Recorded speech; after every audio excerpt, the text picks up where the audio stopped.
The single greatest key to surviving a deadly force encounter is an indomitable spirit that determines to win no matter what. The Mantis X firearms training system attaches to any gun with a rail and to your phone via Bluetooth to track barrel movement every shot you take. Use it to help you be the most accurate, fastest shot you possibly can in a defensive encounter. I use it in my training all the time. Hi everyone, this is John with today's active self-protection lesson out of Colombia. Here we're going to see a business owner who is attacked, who defends himself fairly beautifully.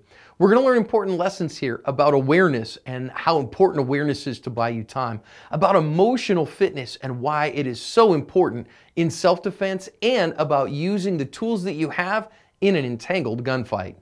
Three guys on the left have just finished working out, and now the guy that's on the bottom of the screen there, he is going to come up and try to put a shot on the first guy and gets one in him, but not a fatal one, thankfully. And that guy actually pulls a gun on his own and shoots back, and now they're in a grappling match with two guns in the mix, both of them armed, both in a grappling match, but thankfully with our good guy having a friend there who is trying to protect him as well. So he has some partner stuff and 2-on-1. And you can see here that this grappling match is going to go on a long time. You see the secondary good guy there is going to actually, whack at him. And I know somebody's going to ask, how do you know who the good guys are and the bad guys are here? Go read the news stories. I put them in the description, and you can see here. Finally, our good guys win the fight, and our bad guy finally has the last of the fight go out of him.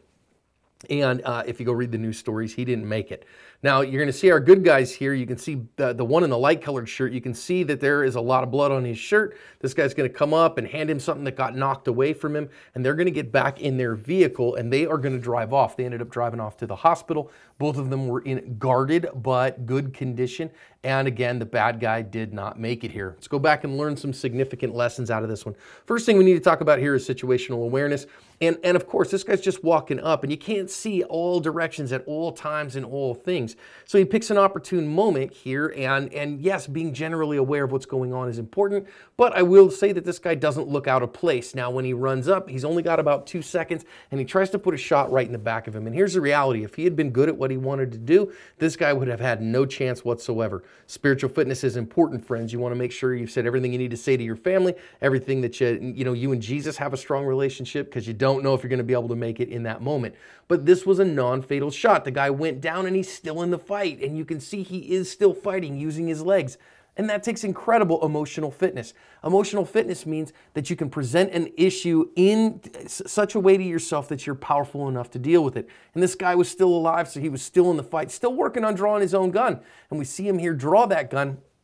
And then that's why the guy starts running away from him, because he starts putting shots in the guy. And so the guy starts to run off and gain some distance from him because he doesn't have a force monopoly anymore. So keep your gun on you. Make sure that you've got it. Now his buddy's going to go and grab that guy and drive him right back into him. So here we want to talk about grappling skills, ground fighting skills, and partner tactics all in one. And this takes some time on the mat to be able to fight off your back, to know how to gain positional dominance, to be able to keep the 5 Ds in mind as you're keeping that guy's gun away from you, and to be able to communicate with your partner. Hey, this is what I'm doing. You do this. Get after this. Get this thing here so we can get an advantage.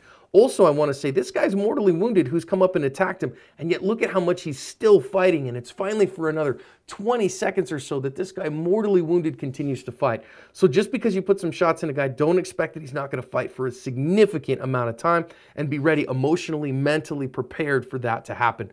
Finally, as these guys are coming off and driving away, you want to kind of think about, wait a minute, do I have to stay in the vicinity? Well, every jurisdiction's a little different here, but as a general rule, you can always drive to safety. You can always get yourself out of danger. I don't know that these guys look like they're in a lot of danger at that point. So the guys coming up, they're not moving like somebody who really feels like they're in a lot of danger. However, you want to make sure that you all are in a safe place yourself. And the biggest thing is you want to win the fight to 911. You want to call 911 as fast as you can to get help on the way. It's a great indicator of how it's going to go for you in the aftermath as well. All things considered, these guys showed incredible emotional fitness. They showed great heart. They want to have their first aid skills in order so that they can protect themselves in that way. They won the fight and covered their asp.